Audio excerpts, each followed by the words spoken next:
What's up, ladies and gentlemen, and welcome back to an all-new Let's Play Star Wars Empire at War, but this time we are going to be trying out the Forces of Corruption expansion, and without further ado, we are going to be diving into a Galactic Conquest. Now, in our last Let's Play, we obviously did not play the expansion, we played just the vanilla version of Empire at War, and we didn't necessarily want to play a Galactic Conquest that was so small that it wouldn't necessarily be, all that interesting, but we also did not want to be playing, something absolutely massive, where it would certainly take probably a few days to at least play through. But this time, we are going to be playing an absolutely incredibly long Grand Strategy Galactic Conquest, and the reason why is I want this to be incredibly dynamic, I want this to be fun, I want this to be exciting, and you know what? Let's go ahead and make that happen. Now, we are going to be playing on equal footing, which has 55 planets. We're going to be starting off with a tech level of 2 and 8,000 credits. Now, I also want to point out that because we're playing the Forces of Corruption expansion that is just so conveniently hidden, we do have the option to play as the Zon Consortium, but because I am absolutely an Empire guy at heart, I think we are going to be playing as the Empire, especially because we did play as the Rebellion in our last playthrough. Now, a little bit, I'll explain the differences as we get going, but basically the Empire, they have a lot of well-rounded fleets, whereas the Rebellion, every ship has kind of like a special role. So I'll go ahead and I'll explain more in a minute. I haven't actually played as the Zon Consortium, but I don't even want to say anything because I don't even know. I was gonna say they rely on brute force, but I think I don't know. Okay, so equal footing. During our battles with the Rebellion, we have noticed increased corruption and crime on many worlds. The Emperor does not enjoy hearing that the funds meant for the advancement of his military are going to criminals, any more than he likes rebel scum interfering with his rule. Remove the Zon Consortium and the Rebellion from the galaxy by any means necessary. Use your initial credits wisely to upgrade and expand your forces. Alright, now obviously we gotta wipe out both the Rebellion and the Zon Consortium to win. Let's go ahead and immediately pause the game. As you can see from the bottom left corner of the screen, the Empire is fairly consolidated in the middle of the galaxy. And we could really expand in any direction. Now, I see all of these yellow lines, and you're probably wondering what the heck that is. Well, actually, one thing that I've been wondering, I don't really know what these lines mean. I'm guessing it means, like, improved trade or something like that. But if it's a yellow line with fog, that means the Zon Consortium is basically influencing and corrupting other planets. Now, I don't exactly know all of the details, but here's what I do know. The Zon Consortium basically have a variety of options that they can undergo. They can sabotage planets, and basically, so let's say Corellia here, even though it's under my control, let's say it gets corrupted, they can actually destroy buildings, which can get incredibly annoying. But you know what? We can definitely deal with that as well. They also have the ability to cite planetary revolts, which can definitely be quite a headache. And as we progress, we'll talk a little bit more about it. I'm guessing these are like hyperlanes. It's kind of funny because I actually don't know what this blue line does. So you know what? I will probably have to go ahead and research that. Now, looking at the top right corner of the screen, we start off with 4 different heroes. Of course, we have the leader of the Empire, Emperor Palpatine. And basically what he does is he's not really the type of unit to basically, fight hand-to-hand combat. Now, don't get me wrong, he can. He is a Jedi, or at least was. But he's really the type of guy that removes corruption by spending some of your credits, which obviously is very good. We do not want any of our, planets to be corrupted. But much like Mon Mothma, who is the leader of the Rebellion, she basically gets a 25% production cost reduction, and of course, so does Emperor Palpatine. So the idea is we want to put Emperor Palpatine wherever we are going to be producing the most expensive units which is probably going to be somewhere with a level 5 space station. As you can see, this one only has the capability to have up to a level 4 space station. So probably someone like Korolog. But what makes me incredibly nervous is, don't get me wrong, I do like how powerful we are, but we can really get flanked in almost any direction, and I do not appreciate that. So I think what we're going to do is we're probably going to be pushing to the north here. And I don't know if galaxies have north, south, east, and west, but for the sake of simplicity, we're going to assume north is up, and obviously south is to the bottom. But I see here that if we were to take Munilist, which actually has a high credit value, every single planet has a variety of different bonuses and improvements, but Munilist has the ability to get a lot of additional credits, and I would really like that.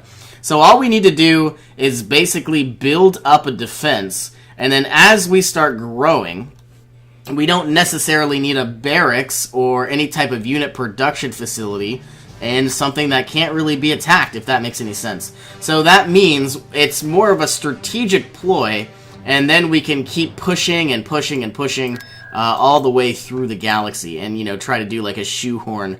I don't even know. So that's what we're going to try to do. Let's look around. So ultimately, I believe the Zon Consortium is here. Zon Consortium is there. The Rebellion is here, and on obviously Yavin 4 and Hoth. Do we even know where Hoth is? There it is. Okay, so I am looking around. I'm probably going to want to go ahead and build up some very powerful space stations. Actually, the first thing that I absolutely want to do is build as many mining facilities in our core worlds as possible. And I also want to point out something really funny. I was curious why Alderaan... Okay, first off, Alderaan, you can't build any type of ground production. I was like, huh, that's weird. And then I thought about it. And I was like, why the heck is Alderaan a bunch of rocks? And I was like, isn't it a really populated planet? And I was like, oh. And the reason why is Alderaan was obviously annihilated by the Death Star. So let's go ahead, build up. So see how this here is kind of like a core world. It can't really be attacked without going to other provinces. So what we're going to do is build up a lot of mining facilities in all of these core areas. Constructing.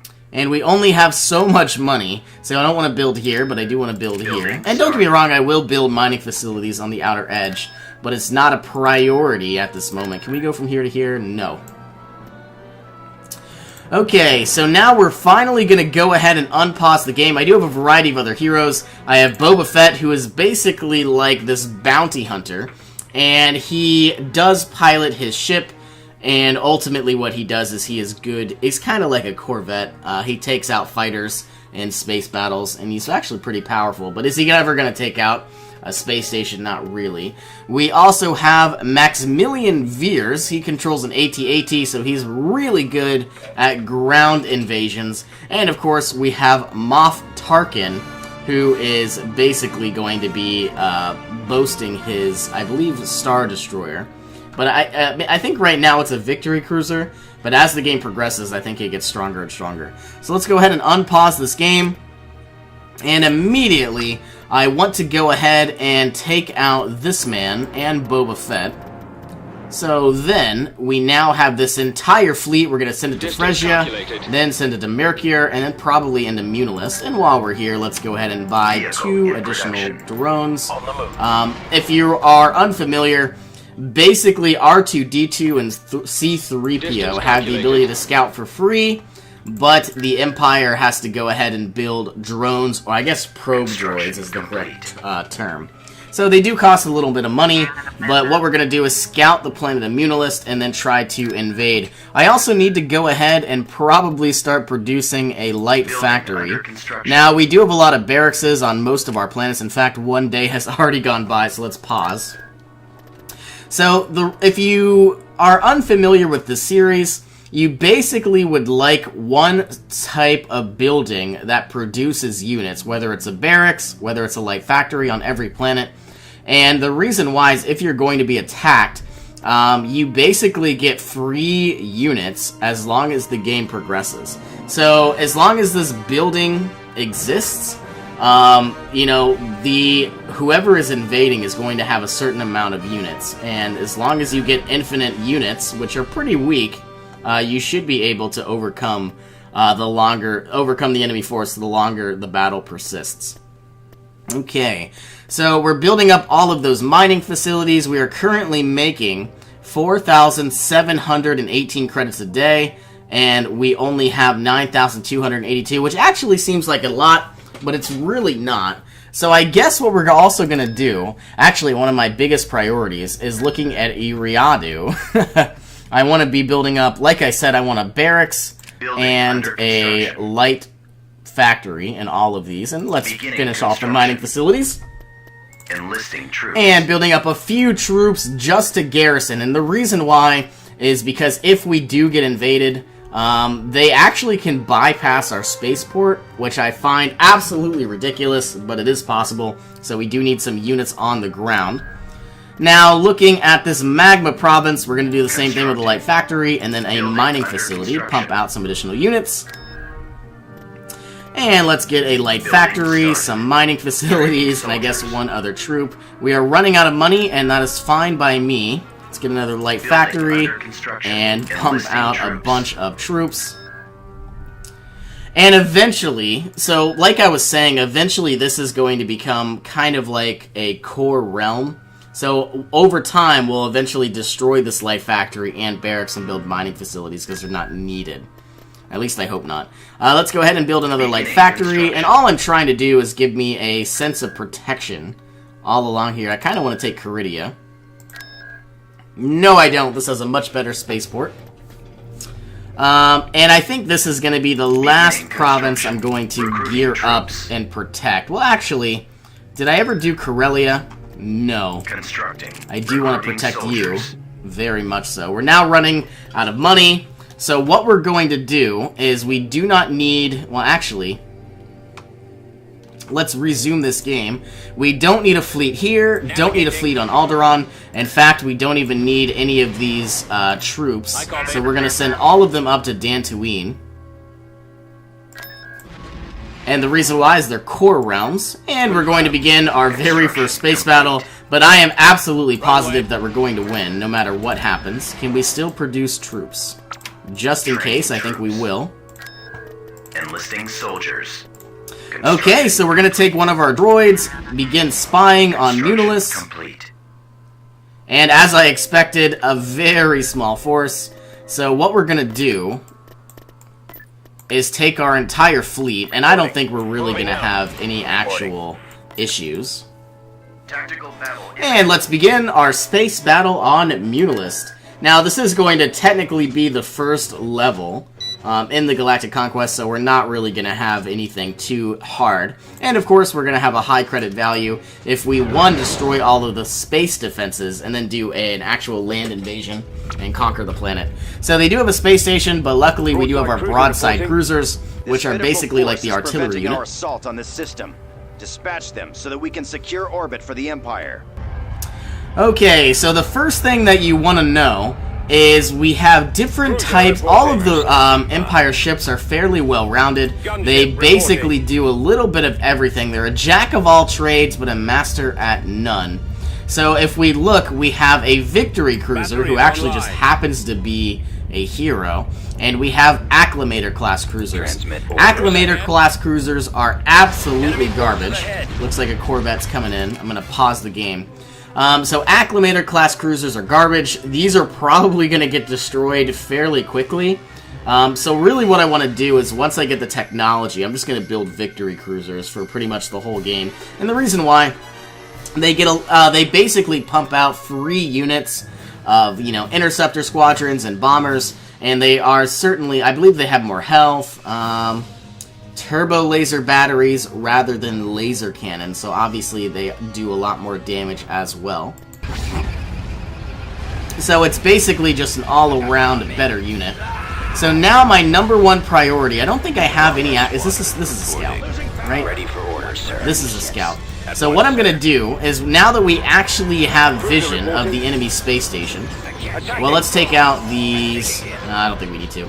let's go ahead and take our broadside cruisers and assault the enemy space station. And our number one priority is we have a variety of different objectives. I want to attack the shield generator. Okay, I'm going to send all of you in. Weapons ready. And then sending everybody in down as well. They don't really have too many defenses. Ready to commence. But I do want to take all of my bombers, which I only have 2 of, so that's not much at all. Awaiting your command. And we want to go ahead and take out the Nebulon B frigate. We also want to go ahead and do a bunch of damage wherever we can. Now remember, it doesn't matter if our fighters get destroyed because we can certainly make more. The only thing that matters is if this scout unit gets destroyed, but I could honestly care less because I never really use those. He was free at the beginning of the game. So our number one priority to take out this Nebulon B frigate, and these are only good against corvettes, they're not really good against acclimators. But of course these turrets are a little bit frustrating.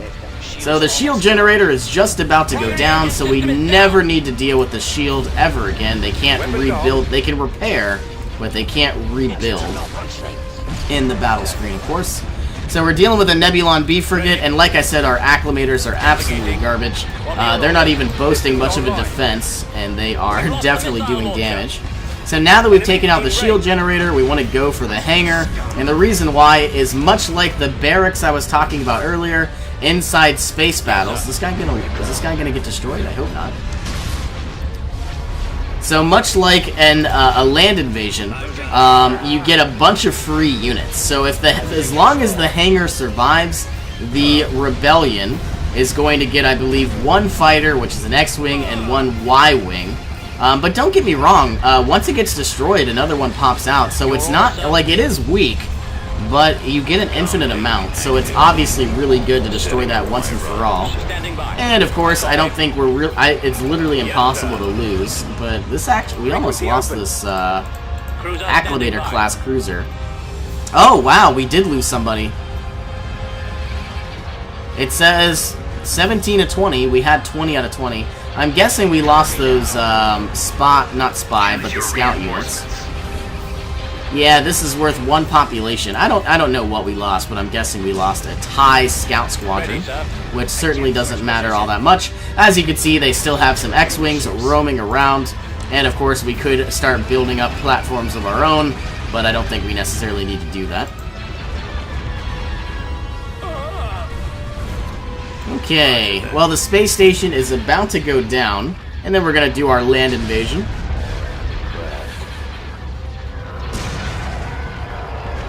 Nothing we can't handle.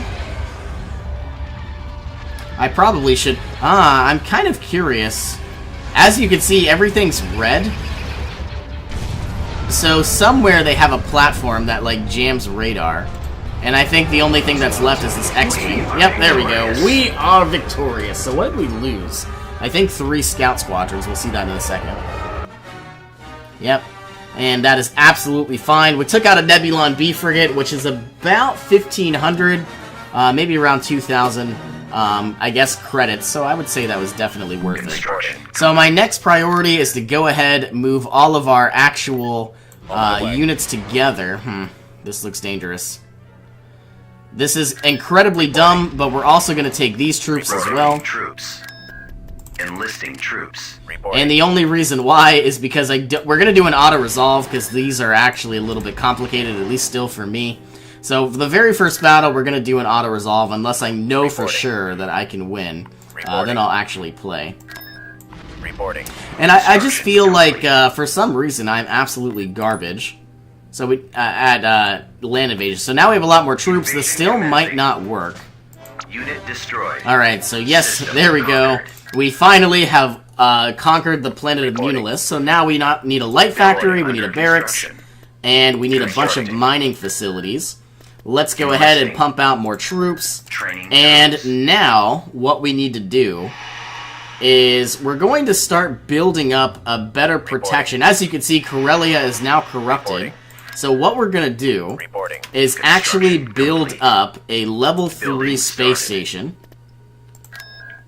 And this is a level 3 space station. I wonder why this one was more expensive. I'm not going to cancel it to verify. Now, we are going to take Emperor Palpatine, but he needs to be alone.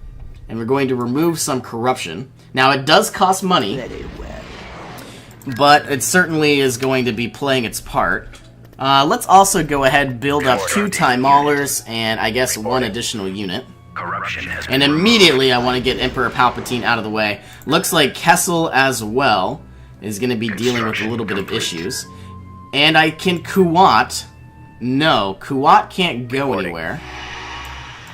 So I think Kashyyyk needs to go ahead and get a level 3 space station. Roger. And you're going to go to Kashyyyk. It's only an acclimator class, so it's not necessarily the strongest. But now Emperor Palpatine needs to remove corruption there. Ready. And are we still building up mining facilities? We are going to need a level 1 space station in Munilist. removing corruption. Sorry if this is going a little bit Corruption has fast, been removed. Construction complete. but it is a kind of a fast-paced game. I could certainly pause this. I don't really... Oh, there we go. We got corruption again. Now, I believe Darth Vader can actually remove corruption as well, but we are not really there yet. I wish I could slow this down. So anyway, now that we have so much money, I believe we have 16,000. I guess what we're going to do is start moving around the map and building up the best space stations we can. I don't know if we really need one in Korolog. You know what, let's build it anyway, just for safekeeping. We're going to get level 3 space stations because they provide a very powerful defense. Building under construction. And yes. We have one in Kashyyyk. Let's get one in Kessel just to be safe. And what's really frustrating is we could build up an incredibly powerful defense and an incredibly powerful fleet, but if we have corruption, we could certainly be running into some issues. Now, I think the Emperor is making his way down to Iriadu. Excuse me if I'm pronouncing that wrong. And we're going to remove the corruption. And sadly enough, I guess I'm going to end this episode. So thank you all for joining me. I hope you all have an awesome day. I will see you in our next adventure.